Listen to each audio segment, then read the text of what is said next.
Well, I've been speaking to Nick Clegg and I began by asking him whether he would rule out a rise in VAT, national insurance or income tax in a future Liberal Democrat government.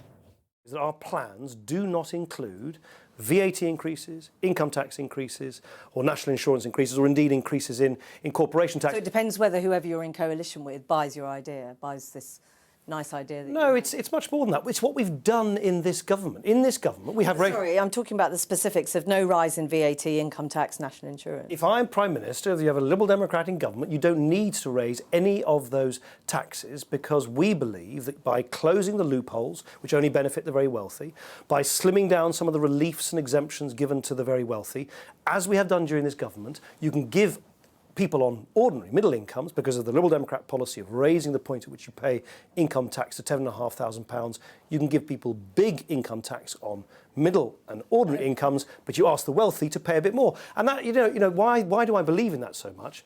Because I just don't think it is right to do what George Osborne has suggested, which is to only ask the working age poor to pick up the tab for the mistakes of the bankers. One of your key pledges today is this notion of fairness for those close to the bottom.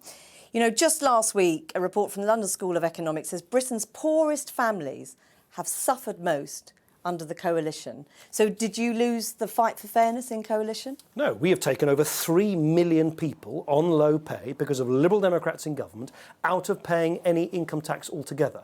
A lot of those studies that you cite don't, for instance, even calculate the effect of giving every 2-year-old from the poorest families in this country, for the first time ever, because of decisions I've taken and Liberal Democrats have taken, 15 hours of preschool support. You've got more people in work and in poverty, 400 Sure Start centres closed. Did you lose the fight for fairness there?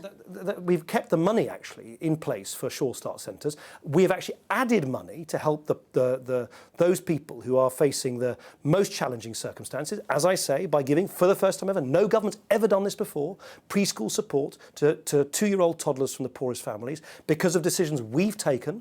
Over 3 million people on low pay pay no income tax at all, because of decisions that we have taken. Little children in reception class in years 1 and 2 get free healthy meals at lunchtime for the first time ever. That helps a low-income family per child save about £400 per year, and that's something I'm very proud of. And yet there are huge increases in the number of people who have to have housing benefit, who are in work, because they simply cannot afford to pay their rent. Inequality has actually come down, as objectively measured, over the last several years. We've actually increased the tax take from the wealthiest every year of this government, more than happened under any year for 13 years under Labour. But isn't the difficulty that people just don't believe you? You have a poll in your own constituency, you're 10% behind Labour.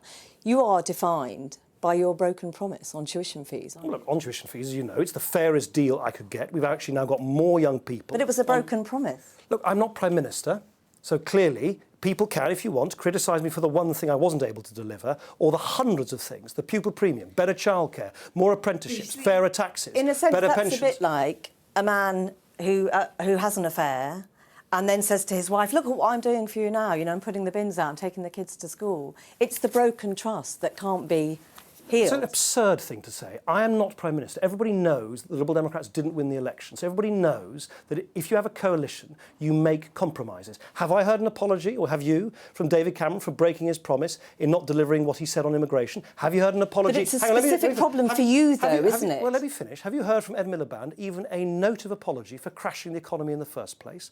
So I've been open about the fact that there is a policy, which was in our manifesto, which we haven't been able to deliver because we didn't win the election. What I am saying is, if you look at everything, we've acted again and again and again in the interests of creating a stronger economy on the one hand, but doing so in the context of a fairer society as well. Nick Clegg, thank you very much.